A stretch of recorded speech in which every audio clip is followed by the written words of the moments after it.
start out with just some injury updates. Alec Pierce, he's still in the protocol, but he will practice today. Grover Stewart will practice today. Kenny Moore, we're going to work him out here on the field, see how he can practice today. Also, you guys saw we just signed Germaine Pratt, linebacker. Excited about him, excited about his talents, what he can bring to this football team. Get him through this week of practice, see how it goes. So he did travel with the Raiders to that game. Do you know, was there anything noteworthy with that? I don't have anything for you. Yeah. What do you think he could bring to your defense? Veteran experience. Been in Lou's system, so obviously very familiar with what we do defensively. But from what I've heard, very smart player, physical football player. So excited to have him. Coach, Anthony Richardson was able to get into the game last week. Mm-hmm. Are there things behind the scenes that you're asking him to do, or just how is he kind of progressing by not being a starter? Yeah, he's progressing well. I think with everything, right? The meetings and the fundamentals and the details on the practice field, and continue to grow and develop in that area. Like I said, he's made great strides in those areas, and he's continuing to do that. Is there anything specific you're looking to see from Anthony? Same thing, just growth. Obviously, just practicing. He's doing a great job running the look teams as well, giving the defense great looks, and just continue to study and prepare like crazy. With Germaine, is this something like Mike Hilton or X, where you can, because they know everyone's defense, they can kind of just play right away? Yeah, we'll see how the week goes, but yeah, obviously he's got a lot of familiarity with it. Shane, what was the reason behind Badgley winning the tryout? He was very accurate. Obviously, he's had some success in this league. Obviously, a familiar face here. He's been here. I had a chance to spend 3 years with him at the Chargers. I was with him from 18 to 20. But very accurate kicker. Had a hell of a workout, so excited to have him. Shane, you guys are facing a team that's coming off 3 heartbreaking losses. Doing that, what's your level of concern of seeing a desperate team like this come in on Sunday? Yeah, I think it's a hell of a football team. Like you said, they've lost 3 games right at the last second, and obviously they could be a team that's 5-0, and they're very talented in all 3 phases. Got a lot of respect for those guys over there.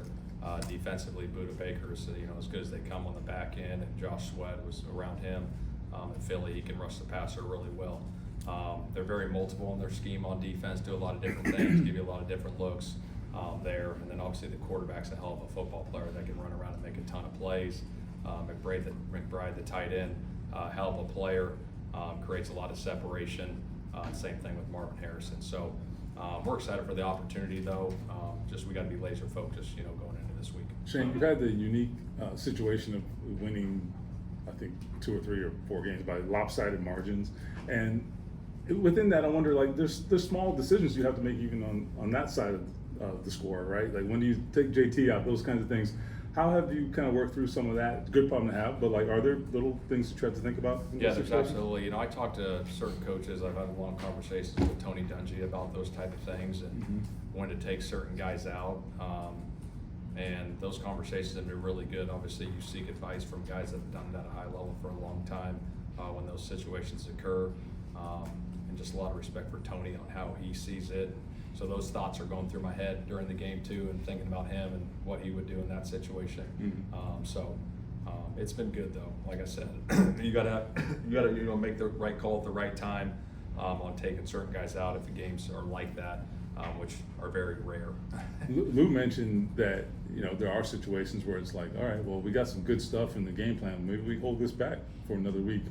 I don't know. Do you think about those things? Sometimes, but I also think But hey, also not taking your foot off the gas too, right? Yeah, there's no question. Right. There's no question about that. But it also is like, well, I don't know if this play's going to fit next week. So Okay. let's get this thing called. Because probably might have a chance to be pretty Fair good. enough. So those thoughts go through your head too. What about Pittman has been so valuable to this offense on first down specifically? I just think I've been saying it all since I've been here. His consistency. He always finds a way to create the separation. The contested catches that he makes are incredible. And then his yards after catch, he's so physical. Even when we throw him something short underneath, he makes a guy miss, runs a guy over, gets a couple other extra yards. And I think that kind of sets a tone for our offense too. Just his physicality and how he plays the receiver position is a big plus for us. And then with Jonathan on those first downs, he's only had 3 runs that have been for negative or 0 yards. this year, just even his ability to get 1 or 2 yards if nothing's really there, how important has that been on first down? It's huge. I think when you got a guy that can create when not a lot's there, it definitely helps your offense stay on track and not getting you in those long yardage situations. So that's always a point of emphasis for us going each and every week, is staying out of negative plays. When something's not there, being smart, but also trying to, make a play when you got a chance. You really stress the complementary football all season long. Yeah. Is this what you envision?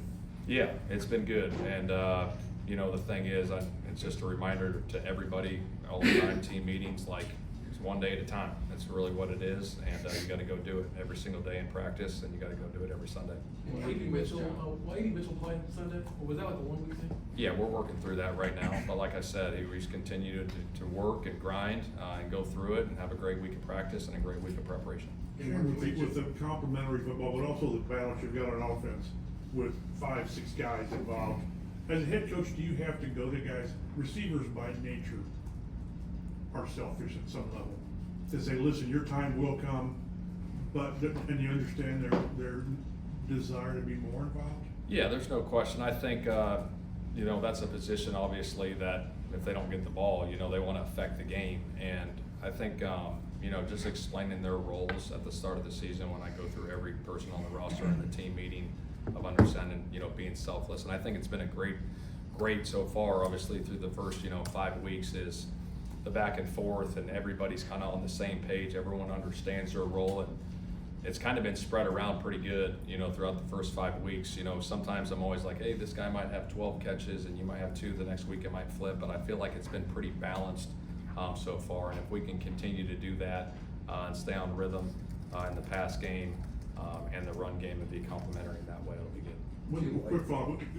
You knew what you were getting with Tyler Warren, but at any level, are you surprised he's giving you this after 5 games or not? He's a rookie. He is a rookie, but the skill set's off the charts, and the way he's playing right now, his physicality, understanding what we're doing, the feel for the game, those are some things, the instincts. Those are the hardest thing to find in players, because you can coach the details of fundamentals and get them better, but the really good ones that just understand it have great instincts, and that's what he's got. He's got phenomenal hands. So yeah, it's been great to have. When you play a staff that you obviously have plenty of background with, do you find that a weird week? Do you find it anything that you overthink of oh geez, are they gonna remember this from Philly? Or? They'll probably remember some things, just like we'll remember some things, but try not to overthink it. It's been a couple of years now, and obviously we're evolving, they're evolving. Things change over time too, just words you use and all those different things. So, like I said, I got a lot of respect for those guys over there, though. Does Jonathan do a pretty good job of disguising what he wants to do coverage-wise? Yeah, I think they do a phenomenal job. I think they're very multiple in what they do, got different looks that we got to be prepared for. But yeah, I think they do a great job with that. They obviously had a guy drop the ball in the goal line too. Yeah. Did Jonathan reach out to you at all about that? He did not. Is Jalen Jones on track? We're just relying on the doctor still. We're still working. So he he won't. practice this week. Yeah. Rick Carlisle as well. Same. Yeah.